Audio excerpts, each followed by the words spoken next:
All right. So Wendy, I'll hand it over to you.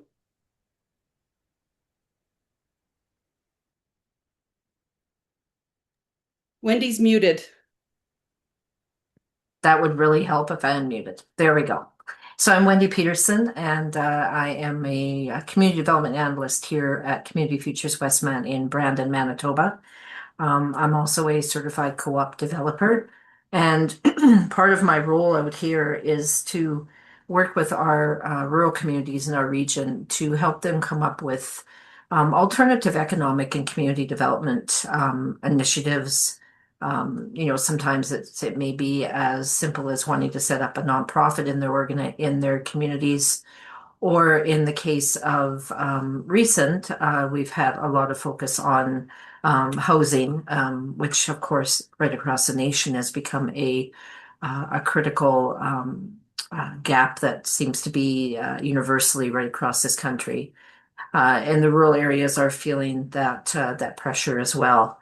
So, because of that, I've had a few communities who have come forward wanting to know more about co-op housing, and I've been kind of helping them out along with the assistance of the Cooperative Housing Federation, as well, and referring back to them on a regular basis. But what I kind of wanted to talk about today quickly was about community investment co-ops, or sometimes they're called community uh, opportunity funds, but normally they set them up as a cooperative. But this is something that we haven't yet established. We haven't set up a community investment co-op, but we are getting a little bit closer every day. Currently working with a couple of communities that are looking at it as a means to end, that started out looking at housing, but also now kind of looking at a more holistic approach to raising funds within their community. So lots of times when I go out to communities, that the big question I get is, we need a new daycare, we need housing, we need to upgrade uh, playgrounds, we want to help out businesses. How can we do that? And my message to them is always this, that nobody is riding into your communities with bags of money. That's not happening anymore. If you're wanting to have things like that dealt with in your community, then you have to invest in it yourself. And I think that's where the idea of the community investment or community opportunity funds come into play. This is an opportunity for communities as a whole to look at their community and say, yes, we need to invest in ourselves because, those dollars are going to be here in our community. And there's nothing more rewarding than seeing your dollars at work in your community. And there's some really great examples right across the other prairie provinces of really successful opportunity or community investment co-ops. But a little bit about what that actually means. So, funds are getting harder and harder for communities to find, especially anything that's related around capital. And so it's becoming more and more of a community problem-solving exercise is how we're going to do this. And in some communities, even the the closing of one business, whether it's due to retirement or the inability for someone to buy it, can be crippling for a small community when a business closes. So is there a solution? And it's been proven in some other communities, like Sangudo, Alberta, where their whole community investment cooperative started over the fact that somebody had a avatar for sale, and there was somebody in the community who wanted to buy it but didn't have the funds and didn't have the availability to the banking. So they formed a community investment co-op and lent this person the money, and they were able to buy the business, and now it's quite successful. And so they reinvested their money over and over again into other projects in the community.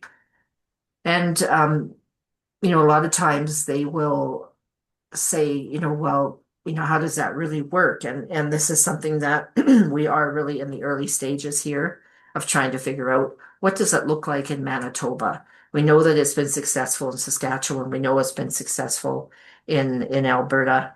There's places in BC that are also using. Quebec is big on community investment cooperatives as well as the East Coast. So, how can we make something like that work in our province? Um, and so, the investment funds that we're talking about, they're not like your mutual funds that you see, with your Fortune 500 companies where it's been largely disconnected from community problem solving. These are community funds that are basically looking at a couple of different characteristics.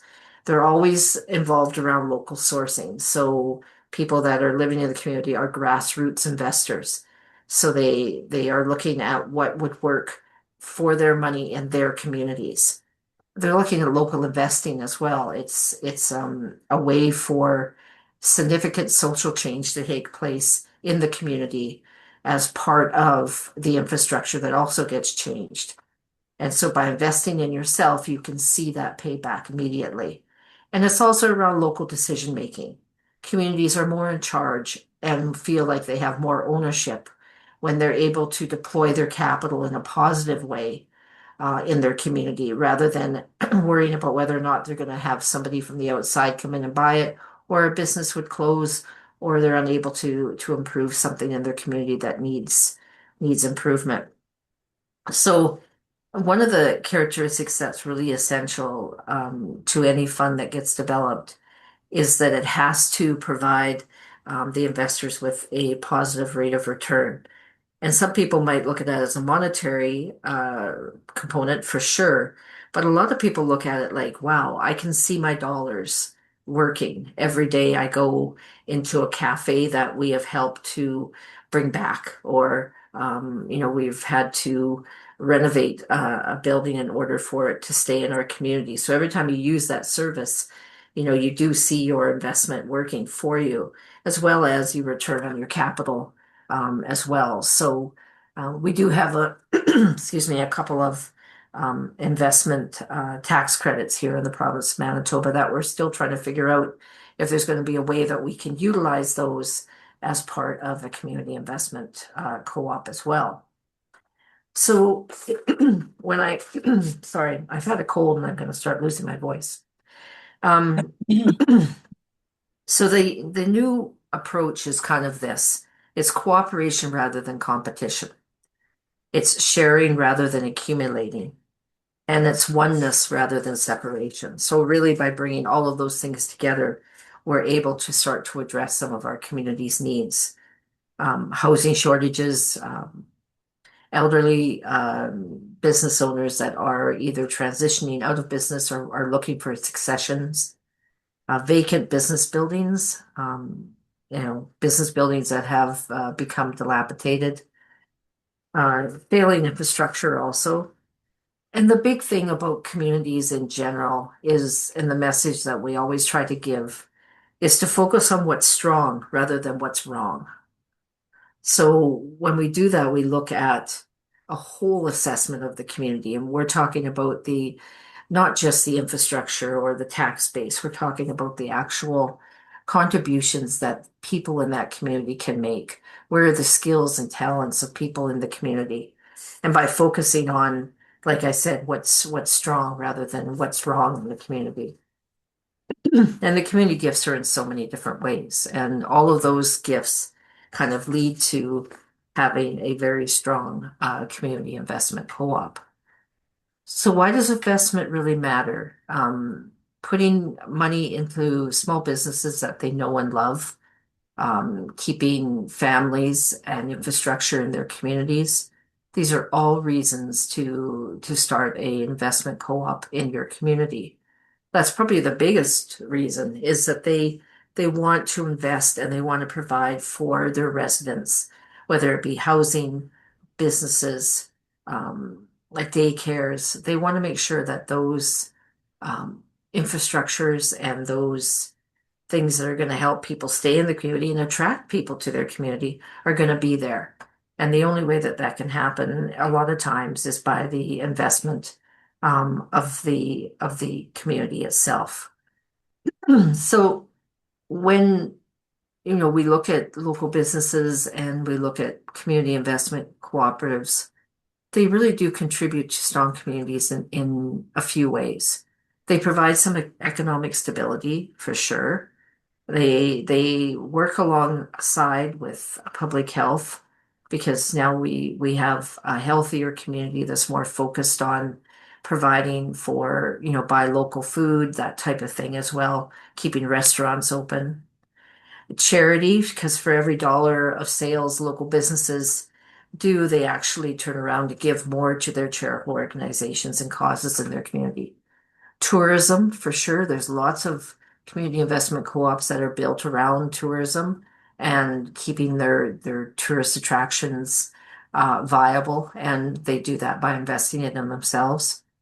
Sustainability is another part of it, because owners of local businesses want to be part of the community, and they tend to act more responsibly. And then, of course, the idea of social justice and bringing forth small business that provide residents with considerably more balanced economic lives and that type of thing more than big cities do. The goal of any community eager to improve its quality of life is to start, nurture, and expand its local businesses.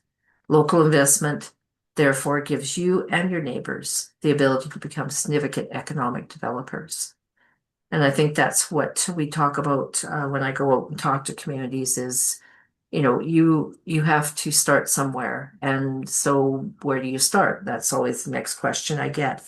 And in most cases, it's usually started by a small, dedicated group of individuals who see the community and see the community's needs. In the case of Yellowhead and Dixie's on the call today, we started with a small survey just to find out what the community needs, what the community has, what the community wants. And, that is a good starting point. Then of course, you need a couple of champions. There's always, whenever there's a co-op being formed, there's always a champion. It doesn't matter what kind of co-op it is, or a group of champions. And a good steering committee is very important as well. And once you kind of get to that steering committee point, there's so many great examples of community investment co-ops out there that can be duplicated. And there's a lot of, not having to reinvent the wheel. A good lawyer and a good accountant are always good to have in your corner as part of the team as well. I think maybe I will leave it there and then we'll come back if there's any questions. Thank you, Wendy. I really appreciate that overview of sort of what a community investment co-op is and how it can be utilized to support community efforts. And the reason today that I put, a conversation around community investment co-ops and land trusts together was because I think that there's a real opportunity also to sort of use land in a different way. The Community Investment Fund is about money and cash resources, whereas the land co-op sort of can play a similar role, but where the asset is land instead of dollars. But I'm very eager to learn more from both Michael and Nat, so I'm going to hand it over to them now to share what they've been working on and the work that they do around land co-ops and community land trusts. So over to you all, both. Thanks, Sarah. So I can go ahead and get us started. I just wanted to speak more broadly to overall what community land trusts are and what the movement looks like across Canada. So my name's Nat, and I'm the director of the Canadian Network of Community Land Trusts. I'm here in Montreal on unceded Ginagahaga land, and so we have about 40 community land trusts in our membership right now. They're across Canada, 9 different provinces and territories. And what a community land trust is, or maybe I'll start where they began. The first community land trust was actually created during the Civil Rights Movement in 1969 in rural Georgia in the United States of America. And at that time, that organization was created to secure access to land, to create secure land tenure for Black tenant farmers who were routinely being displaced off their land, so both their homes and their livelihoods as farmers. That model has sort of been replicated, duplicated, riffed upon, and to create what we now call the Community Land Trust movement. So in Canada, community land trusts tend to be preoccupied with affordable housing and permanently affordable housing. However, because it is a land trust, community land trusts do also have interests in things like neighborhood storefronts, cultural spaces, community spaces, that type of thing. Every organization is different in its focus. Um, and what a community land trust is a nonprofit organization that has a membership that is typically open to anybody residing or working in the community land trust geography. So it could be as small as a neighborhood, or we do see, organizations that go as large as a province. And so the membership then includes people living or working in the CLT's neighborhood area of work. It also includes those who are living or using the CLT's properties. And then there's also what we call sort of like public representatives or community representatives. So those can be community organizations that have a vested interest in the land trust and in the or aligned goals with the land trust. So you have those three categories of members: the people who just live in the land trust area, the people who live in the land trust housing, and the community representatives. Those members then they elect the board. And the board is what we call a tripartite board. So three-party board, typically seats are equally split amongst those three classes of members. So it's a sort of balanced approach to the governance, allowing for different perspectives to be brought to the table. And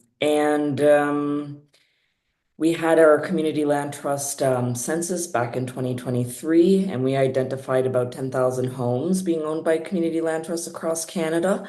In the grand scheme, it's small but growing for sure. We see these organizations in rural communities, urban communities. There's a fair amount of our membership also that are Black-led, Black-serving organizations, kind of echoing back to that origin story of the CLT, especially in Nova Scotia. There's a lot of African Nova Scotian-led land trusts doing really amazing work. Um, and what else could I share? Well, I just wanted to kind of give a broad overview there, and just to say that there's a lot of we kind of take a big tent approach, our network right now. We have a lot of different organizations, but each united by their interest in community ownership of land. How that looks like on the ground can differ as it gets hyper adapted to different or adapted to different local contexts. And sort of, a slice or an emerging sort of model that we're seeing, I think Michael will share a little bit more of.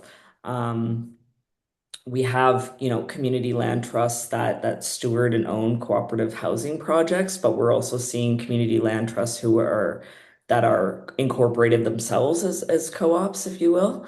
So that's where the land co-op comes in, which is a really cool model as well. So I wanted to give just a bit of background to the movement, where it comes from. And yeah, I'm here to answer more specific questions, but I'll leave it to Michael. Thanks, Nat. I'm just going to try to share my screen here.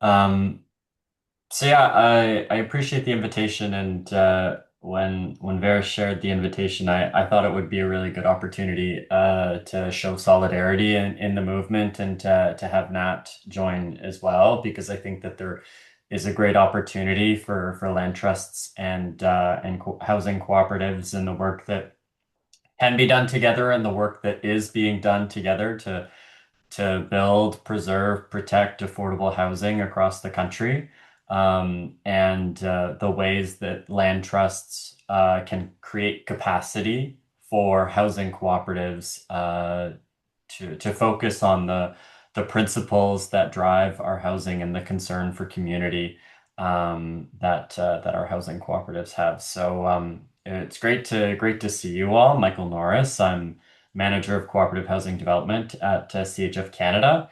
And just to level set, I assume I'm speaking to a knowledgeable crowd, but it can vary between provinces.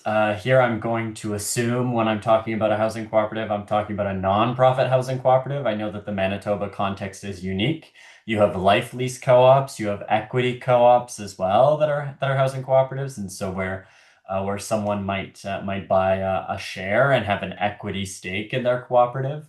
I'm assuming for this presentation that we are referring to nonprofit housing co-ops, which you also have in Manitoba and that do not have share capital per the legislation in Manitoba. Um, their principal goal is to provide housing to their members. That's their principal service, and their membership reflects that. That being said, we are seeing, a broadening of membership as housing cooperatives look to communities and organizations to build capacity. That's just an overarching, I would say, national trend. A housing co-op organization and the way it's structured, again, assuming that I'm speaking to a fairly knowledgeable group, but just to level set as well, you have your board of directors, which is elected and reports to the housing co-op members. And that also has a property management company that generally reports to that board of directors as well. We see more and more this ongoing trend of a movement towards professionalized property management for everything from building maintenance and support to governance administration as well. We see a lot of boards and housing co-op members leveraging the expertise of these professional property management companies. And this is a really important trend to acknowledge because it involves the creation of scale. We're about 41 units as an average across Canada for housing cooperatives. 41 units is not a lot, and especially one of the things to note is that it is highly left skewed, and so there are a lot of co-ops that are very, very small, talking about 10 to 20 units, and it can be very challenging for those smaller co-ops to build capacity and engage professional property management services to support the overall growth and protection and preservation of the community, especially when we have so many things going on in our lives and so many various needs in these communities as well. Gary wants to know what So I time just wanted to highlight that and how land trusts and land cooperatives are an opportunity to aggregate and scale to provide better service to communities and cooperatives that are existing, as well as to leverage these assets for growth. That is my principal argument today. Not that I need to argue with you folks. You seem generally in agreement. And the ways to do that are really just to focus on the commonalities between our movement, between the values, and the ways that we can work together. And so land trusts have voluntary membership, community voice, and collective or permanent affordability through the nonprofit or cooperative model. Again, both can be leveraged. And you see that aligns nicely with the principles of cooperation, but it distributes the responsibilities in a way that creates capacity for the co-op group to focus on their community. I often tell a story of a particular co-op I visited I'm in southwestern Ontario, in the Kitchener-Waterloo region, if you know southwestern Ontario well, where there was this particular cooperative where a member had fallen sick and did not have a car and could not drive to the hospital. Members organized themselves to provide hospital visits for this particular neighbor and member, as well as did a meal train. And when the health requirements had subsided, organized a giant party for this member in order to celebrate the successful treatment. These are the intangibles that it's really hard to quantify in housing cooperatives. It's what makes the community unique. And any way that we can create capacity for communities to be focused on that as a priority by taking asset management as a priority off of the hands of that individual community and professionalizing it, I think is advantageous. And so how CLTs and co-ops can work together is really, I think, principally through the aggregation of land and buildings. And notice that I say land and or buildings. We see land trusts that work through acquiring or aggregating the land and then leasing out the building, or not owning the building and the co-op actually owns and operates the building. It depends on kind of the level of autonomy that is required between the land cooperative or the land trust and the housing cooperative. So it is a flexible model, and it can be tailored to the particular needs or desires of a given housing co-op. But I think that there are immense opportunities, not necessarily just in Manitoba, but nationally when we look at creating scale within the existing cooperative community, when we talk about the existing memberships that we have, and leveraging those assets or aggregating those assets for future growth as well. A tremendous opportunity as a result of the Cooperative Housing Development Program, which CHF Canada co-designed. It's a $1.5 billion fund to facilitate growth. So I created just a very quick little table to define kind of those two areas where we see community land trusts and housing co-ops collaborating. And the two options of the menu are essentially where the land is leased to a co-op. And so that's where the CLT actually owns the land. They're the title holder, and then the co-op operates independently within the conditions of a lease that is signed with the land trust. Okay. If the CLT is the landowner, they have very minimal involvement in the operations. So the housing co-op still retains the right to approve its housing charges as it must in many different jurisdictions across the country. That is a requirement of the law. And the co-op handles the financial responsibilities of the building maintenance and repair. If that is too much for a particular community and they really just want to focus on, say, the community gardens, the social committee, and things like that, that really are important to creating a vibrant community, then there can be an instance as well where community land trusts lease our own land and building and sign an operating agreement with those, with the housing cooperative as well. So that's another model that we see. And just to kind of close my presentation today, Nat had spoken to collaboration and opportunities that we've seen across the country. This is one Black Nova Scotia Community Land Trust that you may or may not have heard about. It's the Upper Hammonds Plains Community Land Trust. They received Cooperative Housing Development Program funding on an existing parcel of land that they acquired off of the speculative market, and are building 136 units of row housing, primarily 2-bedroom units, outside of Halifax in the Upper Hammonds Plains area. And CMHC came in and essentially provided 100% loan to cost on this. And so they came in and they foot the whole bill for the construction. And construction commenced in July of 2025 last year. The Canadian Network of Community Land Trust had their conference in Halifax last fall, and had the great privilege to spend some time with that community and to do a site visit as well, which is always very exciting.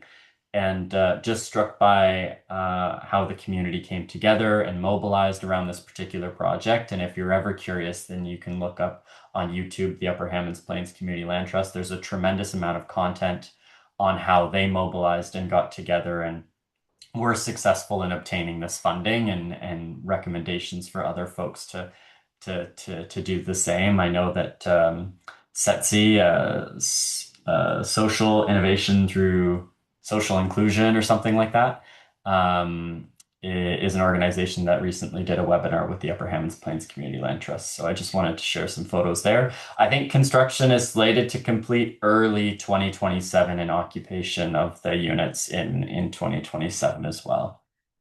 So if you're looking for additional information, CHF Canada did do a video on what is a land co-op and recently launched it on our YouTube page. I'll share the link to that. But at this point, I figured I'd stop sharing my screen and open it up to questions. Thank you. Thank you, Michael. And thank you, Wendy and Nat as well. You've shared a lot of really great information, and I'm looking forward to our Q&A and our conversation, but I'm just in the first instance going to stop the recording here. So if you just give me a second.